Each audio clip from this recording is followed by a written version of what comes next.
Yo, what's up everybody? It's Shaboom here with my very first gaming news video. Alright, so today we're going to be going through a couple updates on different things. We got the PlayStation State of Play, an update on GTA 6, and some Last of Us news. So the first thing we'll be going over today is the Last of Us news. So this mainly focuses around the show. So we see a quote here from a staff member at HBO, which she says that it's looking like the show will run for 4 seasons. So this is kind of crazy news because we know that the game right now is only on game number 2. So that means that The Last of Us Part 2 will run for 3 whole seasons. Now that to me is kind of crazy. I feel like this should only take maybe 2 seasons, splitting it about halfway through the game. Maybe season 3 focuses on Abby's point of view. And I guess that season 4 will focus on just the end part. But that would be a really short season. I mean, just focusing on the epilogue. What do you guys think of this? Do you think that it is going to be 4 seasons? I'm thinking more like 3 seasons. Because I really don't get why they would have a 4th season here. Unless they're planning on going to The Last of Us Part 3. But yeah, if so, that's kind of crazy. I mean, comment down below what you think. Next, we'll be going over the PlayStation State of Play. So here at the State of Play, we got a lot of updates on different games. And some games that are brand new. We know how the State of Plays go. They usually announce some random crap that no one really cares about, along with some things that we might care about. So first big announcement is Saros. It's made by the creators of Returnal. It looks pretty cool. It looks like another sci-fi game. I wasn't a huge fan of Returnal just because of more abstract stuff in the game. This looks like it could be more grounded. It says that it's set on the planet of Horikosa, and it's under the threat of an ominous eclipse. So it sounds very grounded, just on a planet. Aliens probably come in and you gotta fight them, and it looks like it's gonna be another game where death is canon and you use it to upgrade stuff. So that's cool that they're doing kind of a similar idea as Eternal, but just a different story. I like grounded stories more, so I should be interested in this one.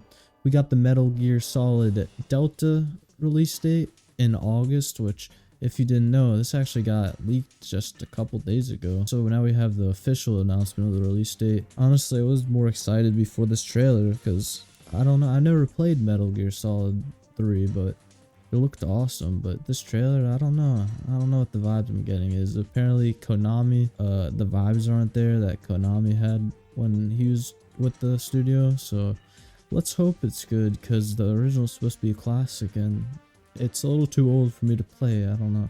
Don't make fun of me for that, but I just can't. It's too old, but I'll play this remake if it's rated well. I was excited for it before, but yeah, because of the hate, I don't know anymore. We'll see. We'll see. But what do you guys think of that? We also got some smaller games here. Onimashu, which looks like another Ghost of Tsushima type game. I'm not really all that interested in that. Got a game called Ties of Annihilation, which looked like Stellar Blade vibes, which I don't enjoy those types of games. And we got something called Mind's Eye, which looks kind of cool, but I probably won't be playing. I mean, it looks very old-timey, like 2009-ish vibes. We got Sonic Racing, which I don't know if anyone's excited for that. I'm sure there is. I mean, but honestly, if I'm gonna play a racing game, it'll probably be Mario Kart. If you're excited for that, then good for you. I mean, it looks cool. It looks like it has some really awesome tracks, so that's cool. We also got a DLC for Stellar Blade. Got a DLC for Lies of P, which I haven't played yet, but I might have to give it a try, honestly. It looks pretty good. We got a new trailer for Split Fiction, which I love the guy that made it. He sounds really cool. He sounds really excited, but I wish there was more of a grounded story, like in A Way Out. I feel like It Takes Two was kind of the same vibes as what Split Fiction is going for, which I don't really enjoy. I feel like A Way Out is such an amazing game. It had such a deep story, and I wish that they would make more games like that in a more grounded environment. And I don't know, what do you guys think? I mean, it looks like it's fun. It looks like on a grander scale. It looks like a bigger game than those two. But I don't know. I don't really like the goofy vibe they're going for with these games. I'll definitely give it a try if I have someone to play it with. But I don't know. We'll see. We'll see. What do you guys think? You think they should stick with their grounded stuff like A Way Out? I think they should go back to that. Hopefully they will in their next game. We got Supermassive Games Directive 8020 now. I played all the Dark Pictures games. Until Dawn's my favorite game of all time. But Directive 8020, you know, I'm about at my final straw with these Dark Pictures games, and this game I really can't tell if it's gonna be good. I mean, the graphics look great. It looks like it has a cool environment. I love space, but really we'll just have to see, because usually their execution at these things are really terrible at these types of games. So we'll see. I mean, we got some new story info, and it seems like it has an interesting story. It seems very similar to Alien Romulus. That's definitely probably taking some inspiration maybe from that, because that was pretty recent. I don't know, but it seems cool. But like I said, their execution is usually lackluster. We also got another look at Five Nights at Freddy's Secrets of the Mimic, which honestly, this looked really cool. I love the FNAF series. I love the story. I wasn't a fan of Security Breach. Didn't play Help Wanted to, but I love that they're taking it back a couple years to the 80s or whatever time period this is set in, pre-2000s. And it looks like it's going for creepy vibes again. I mean, I love the mini cutscenes they have in this trailer where stuff actually happens when you're walking around. I mean, that looks cool. Poppy Playtime does that, and it usually works out good. And I love when games do that, especially horror games, where it feels like you're in a cutscene, but you're just playing through the game. And it seems like it's gonna do stuff like that. I love creative stuff like that. And I still can't tell if it's gonna be scary or anything. I mean, we're just gonna have to see when it comes out. I hope Scott had an influence on this game. They really need him back for the story. I feel like this has a strong possibility with the story. I love the idea that the Mimic is going around taking over these different suits and things, and you really don't know what is in the Mimic. I mean, I feel like that could play out really well with maybe a scene where there's a hallway full of just dolls that the Mimic could be in, and you don't know which one it is. That seems like it could be a really fun mechanic, and I just hope the story's there, because that's really what makes Five Nights at Freddy's special. I hope there's some cool connections. Maybe it'll have a connection to Willie Mafton or Henry Emily in the plot, because it does take place around that time that those people would be alive, and that maybe if it's in the 70s, they're probably actually beginning to build Freddy Fazbear's Pizzeria, or they're starting their franchise, and it would be really cool to see those two as friends, because we never really saw that ever in FNAF, and it's cool to go back before Five Nights at Freddy's 2 in gameplay.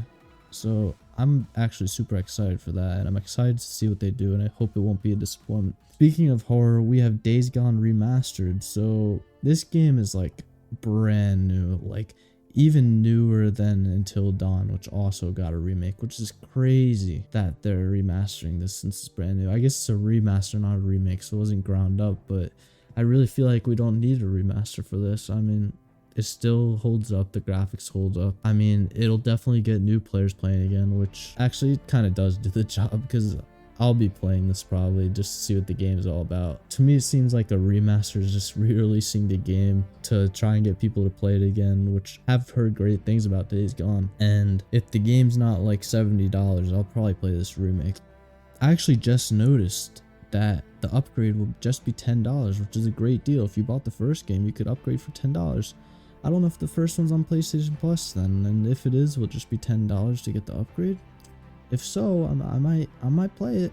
I'll very likely play it if that's the case. Borderlands 4 got a release date, so there's a couple interesting things with this one. So I haven't played any of the Borderlands games, but I did try, but I didn't really like them for some reason. But the trailer for this one, I love the action and everything we got going on here. I mean, I might have been too young when the last ones came out, but this one, I might actually give it a try. If it has good reviews, I mean, I'll download it and give it a try, but only if it has great reviews. But yeah, so we see the release date. It comes out on September 23rd, 2025. And yeah, they shared us some gameplay and a brand new look at the game. So are you guys excited for Borderlands 4? What do you guys think of the state of play? You think it was good? Let me know in the comments below. Borderlands 4 is actually produced by the parent studio of Rockstar, which is Take-Two Games. So this kind of narrows down when GTA 6 could release if it is releasing this year. Knowing that this releases in September and GTA 6 releases also in the fall, we could tell that they're going to want to separate these two games. So now it seems like GTA 6 will be releasing even later into 2025, maybe